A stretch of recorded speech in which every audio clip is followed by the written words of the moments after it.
Over the latest indication of relations thawing between China and Australia. Australia's Foreign Minister Penny Wong, will visit China this week and meet with her counterpart to coincide the day that there have been 50 years of relations between the two countries.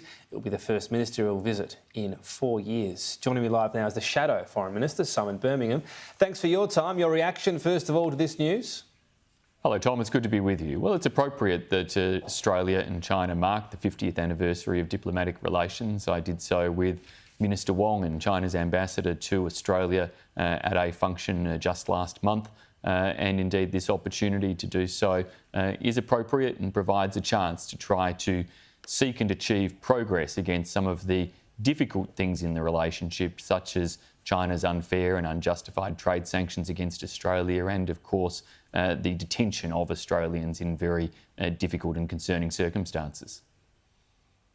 So your release on this initially talked about welcoming this move, but it all being about what actually stems from it in terms of concrete action. We can't get the action without this happening. Are you going to give the government a bit of time and clearer as well, rather than waiting straight after the meeting and saying, where are the results? Do you concede it's just going to take months, years to slowly, we hope, remove the impediments in the relationship? Well, Tom, we're realistic. We don't expect that everything is solved instantly. But there is a reality to the fact that the government has benefited from China's decision to cease their counterproductive ban on ministerial level dialogue. It's been welcome that the meetings have taken place already between foreign ministers, defence ministers, Prime Minister and President Xi. These have all been welcome breakthroughs, and as is this discussion. It was always, as I say, counterproductive for China to have that ban in place on dialogue that otherwise can enable countries to advance their mutual interests and deal with areas of disagreement.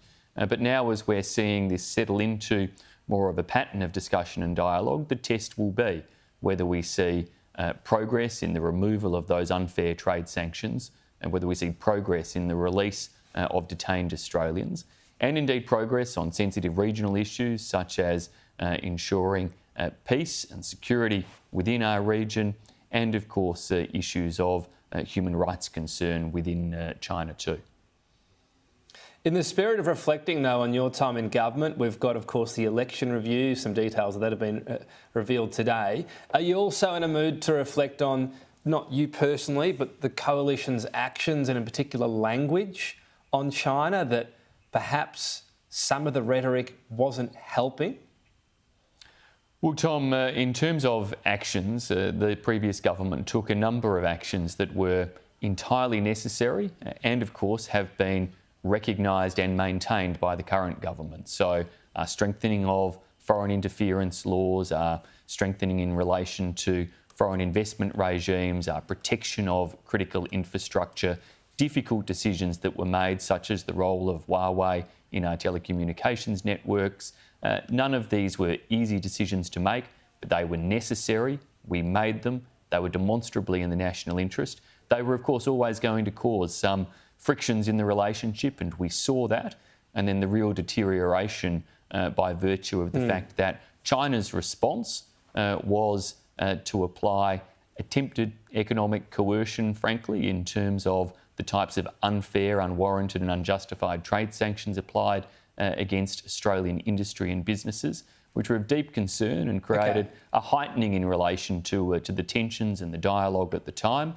I'm pleased to see that there is some settling of that, and importantly, as I said, the ending of this counterproductive ban on ministerial level of engagement, which now enables Australia and China to at least sit down face to face and try to work through resolving these issues.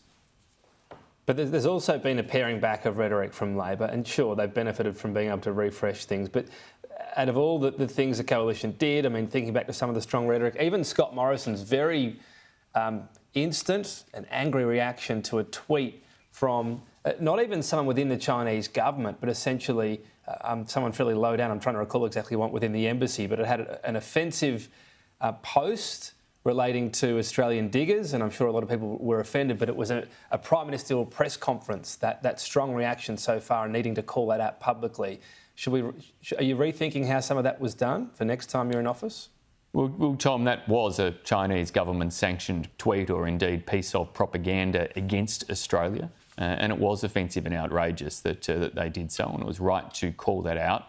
We should remember that this also coincided with a period internationally of the so-called wolf warrior diplomacy being undertaken, that the more aggressive stance of Chinese diplomats was not just something we saw in Australia, but in many other parts of the world. There seems to be a change in tone at present from China in terms of their international engagement.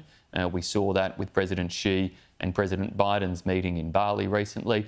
That's all very welcome. Of course, critically though, the strategic challenges of our time have not changed.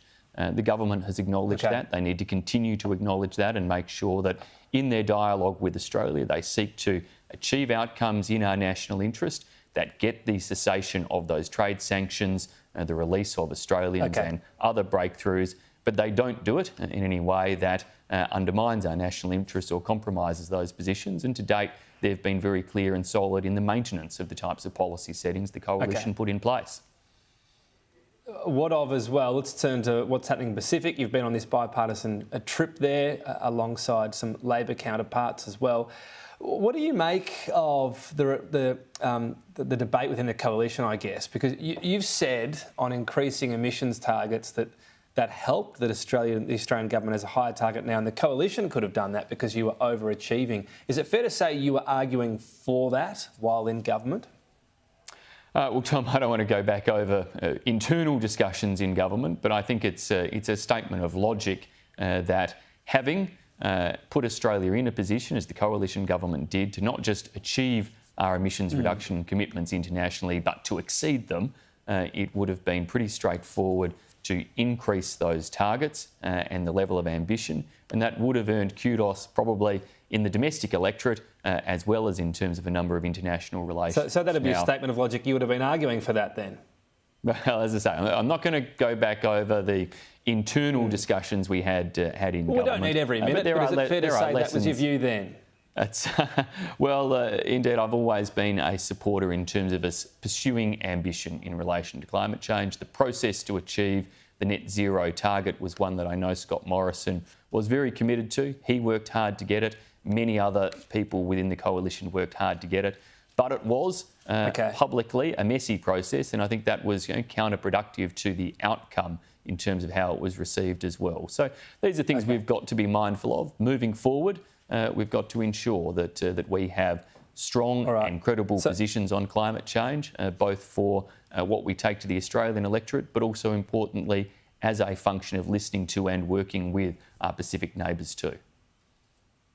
The election review, we'll see the official version published soon, but we know plenty about it. I'm sure you know a bit more than me as well. It talks about a problem with your party representing modern Australia. How has your party modernised or sought to modernise since the election? Well, Tom, the undertaking in the review is part of the process of ensuring that we get recommendations to act on to be able to better reflect the diversity of modern Australia in our membership, in our engagement, ultimately in our candidates and members of parliament. That's critical for us to do and to pursue those efforts, and it's going to require each of our state and territory divisions to look carefully at their pre-selection processes and how they achieve that outcome. Of course, in a policy sense, Peter Dutton is already challenging us through the shadow cabinet processes to be working through ideas that give us a point of difference from the government, advance our liberal principles and values in ways that can continue to grow the economy, underpin prosperity. Sorry to jump in, we've got about 20 seconds left, but Peter Dutton, is he the sort of leader that modern Australia will embrace? Well, Peter has a real understanding of the diversity of experiences across modern Australia. He is in touch in terms of a range of different ways. His wife is a successful small businesswoman in her own right. I know from dealing with Peter that he has respect for people's different circumstances they find themselves, different family units that exist across the country. I think he is a leader who also is determined to ensure we have a strong policy agenda at the next election, and that's to his credit. Okay. We appreciate your time today, and indeed through the year. Enjoy your break, Simon Birmingham. Thanks for your time. Thanks, Tom. My pleasure. You too.